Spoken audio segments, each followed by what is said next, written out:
Beepity beep. Beep, beepity beep, beep, beep, beep. Welcome to the court of the Edijester. How are we, good people? It's great to be talking to you again this morning. Oh, it's been a busy couple of days, hasn't it? What with that LARPing boxer? Anybody had an apology yet? No. Thought not. They are. That's the way it goes, isn't it? Come on, apologise, you bunch of wazzocks. All the bloody Manchester gays going, is it a woman, is it a woman, is it a woman? Nothing. Silence. Zero. Nada. Nothing. Nothing has been said. So that was quite fun, wasn't it, seeing that happen? And then there was also Helen Joyce, the wonderfully floral Helen, met yesterday with Richard Dawkins in Manchester, and they had a bit of a thing on a stage. And I'm hearing it was tremendous from the likes of Emma Hilton, and it looks like it was a really good night out. So, without further ado, ta-da! I bring you more from GLADD, the Gay and Lesbian Association of Doctors and Dentists, including star appearances from these two, Kit and Raphael. Now, I've done a bit about Raphael before, bless his little cotton socks, and he wasn't very happy about it. He tried to have it taken down on YouTube, but unfortunately failed. Didn't you, Raphael? Bless your heart. Oh, that must be really upsetting for him. Never mind. So here's the two of me, here, Kit and Raphael, right?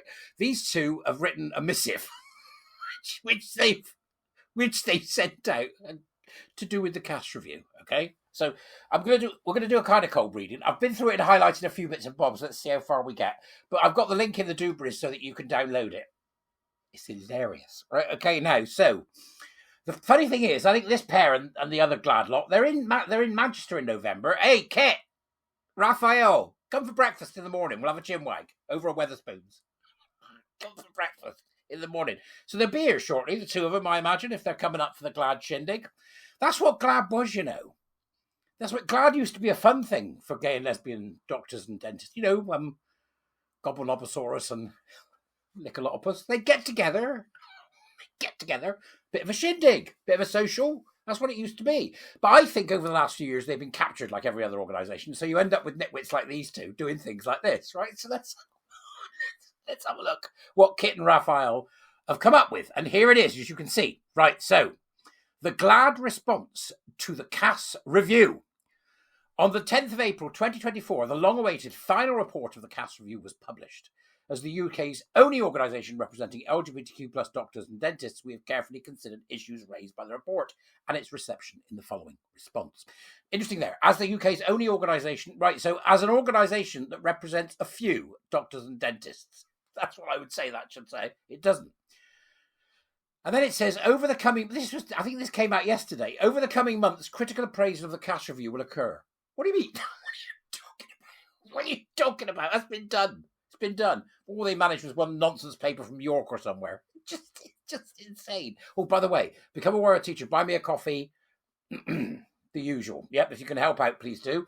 So these highlights are the bits that sort of caught my eye, so I thought we'll start with them. But the whole thing's worth a read because it's so funny.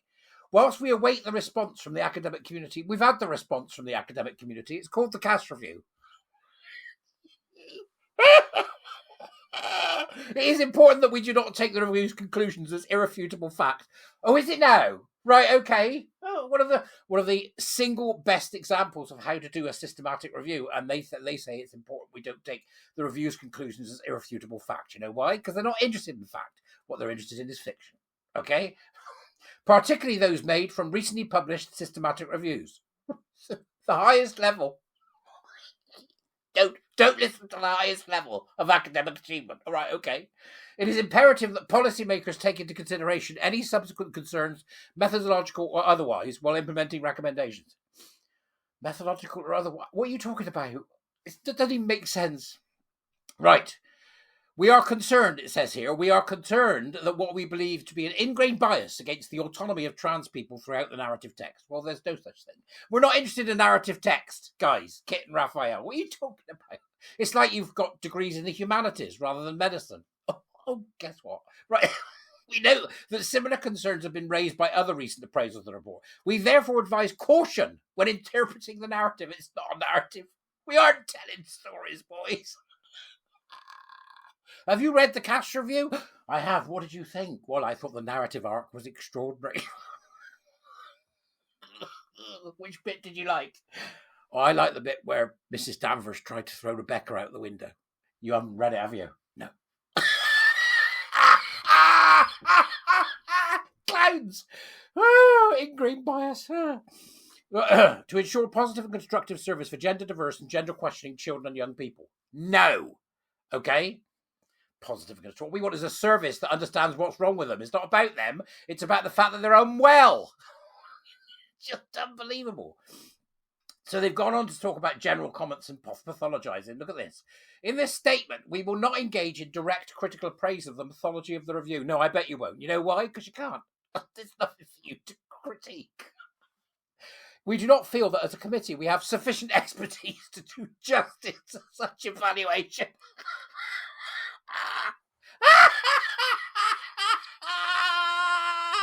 Let me read that to you again.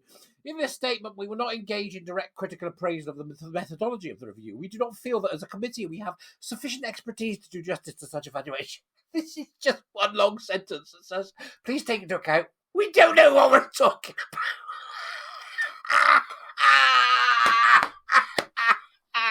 This is real. There'll be good people in GLADD. There will. Why aren't they getting these crackpots out, right? Oh, absolutely hysterical. Any criticism is of ideological stances taken. So it's just about ideology. It's just surreal. As ever, GLADD remains committed to the advocacy of gender diverse and gender questioning children and young people's rights to safe and happy lives and the genders in which they identify with the right support from the NHS to help them thrive. Right, so GLADD, Gay and Lesbian Association of Doctors and Dentists, remains committed to advocacy. I'm sorry, they should be committed to health, shouldn't they? Not advocacy. Notice they're using the word gender questioning children, and also they haven't mentioned the LGB. Funny that, it's almost like Raphael's learning. Then we've got a few more general wibblings, and then we are troubled by narratives which may implicitly pathologise trans and non-binary identities, or perpetuate stigmatisation of this population under the guise of scientific inquiry. Examples of these include the discussion of social transition, or in the explanation of preference for gendered toys by a model of biological determinism.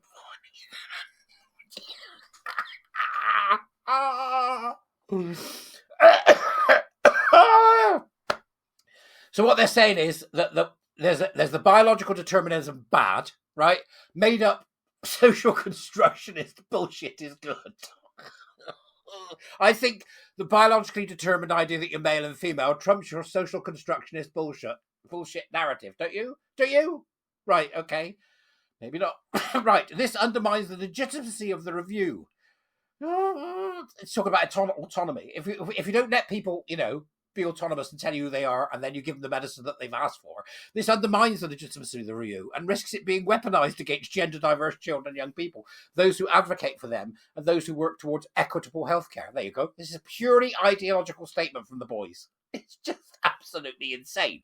What they then go on to do is they take all the recommendations from the cash review, and there's many of them, as you know, so I'm not going to go through all of them, but just to give us a little bit of a flavour for today, Recommendation 2 said, for example, clinicians should apply the assessment framework developed by the review's clinical expert group to ensure children and young people referred to NHS Gender Services receive a holistic assessment of their needs to inform an individual care plan. I hate that word.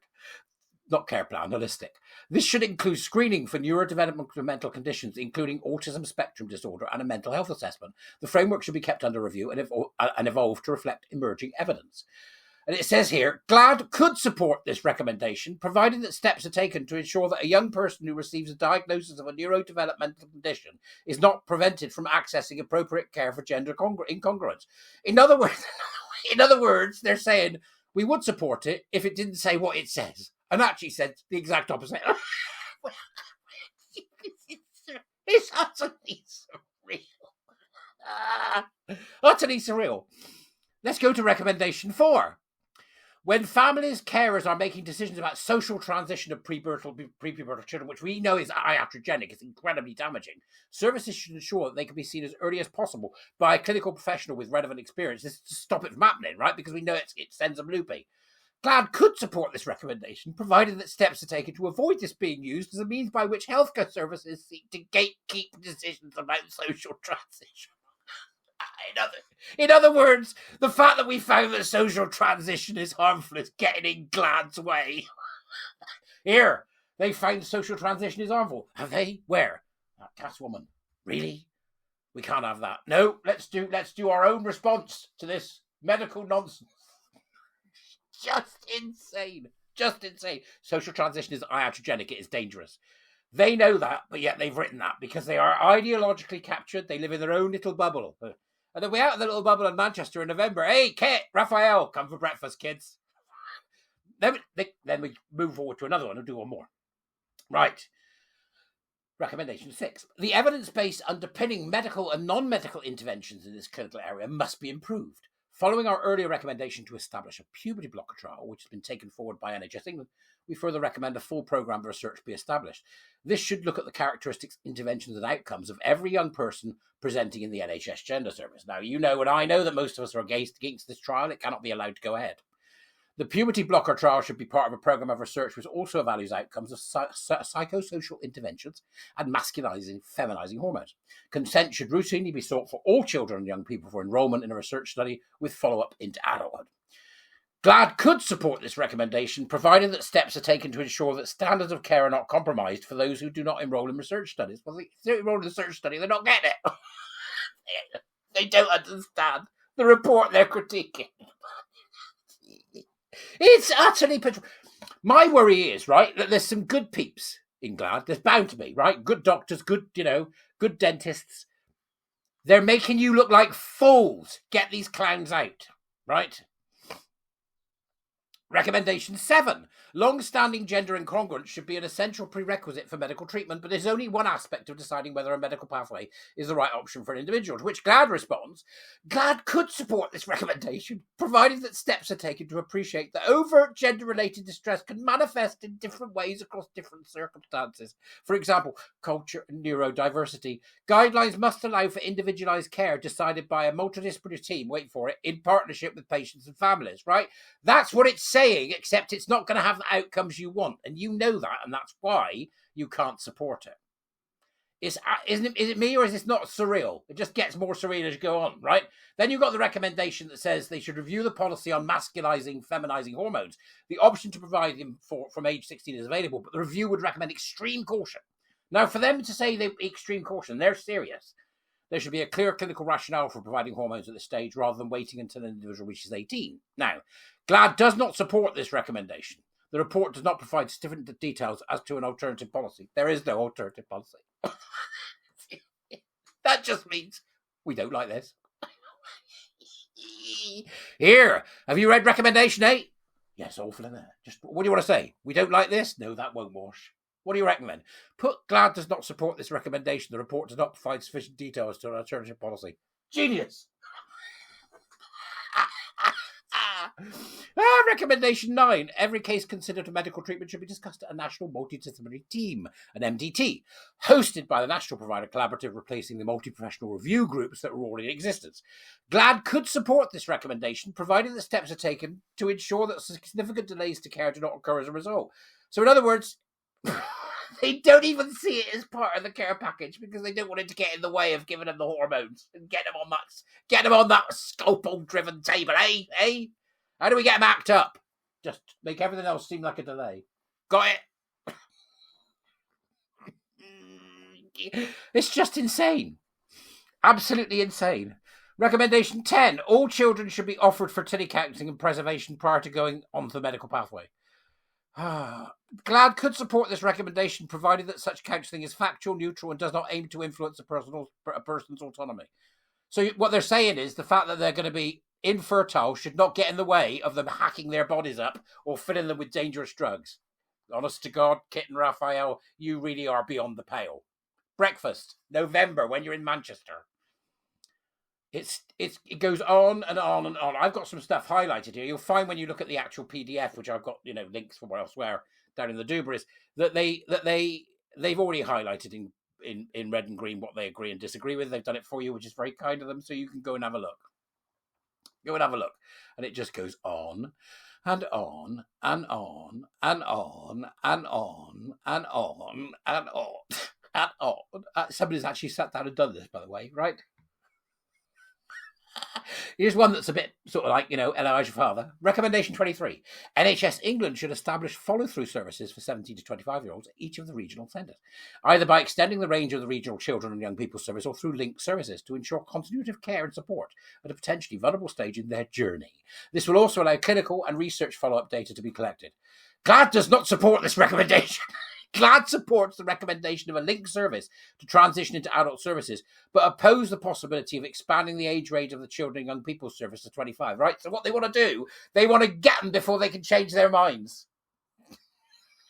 You know, and I know, that this should not be available to anyone at all in any circumstances, because the whole thing is dangerous. We knew that way back. It's just about fetishistic men. But GLADD thinks, oh my God, have you seen this bit? Which bit? It says here that they want to be cautious up to 25. Oh, God. What were they originally doing? Up to 16. That's a fly in the ointment, isn't it? It means we don't get them until they're 25. What do you want to do? Well, we'll object. Right, okay. You're going to put that in there? Yeah, I've got it. Right, okay. Well, give us a shout when you've written it. You can read it back. Let me see if I think it's okay. Right, okay. Mad as a box of frogs. Well, you've got the whole thing to go and have a look at now. I suggest that you do, all right? As for me, I'm now going to do another video about a game. There aren't many gamers, I don't think, in the GC world, but there's a few. So I'm going to have a look at a game that's getting a bit of a drubbing for being a manual on how to make your teenager believe in gender identity ideology. But that, ladies and germs, is for another day. So I will say for today, just right, and I'm glad you came.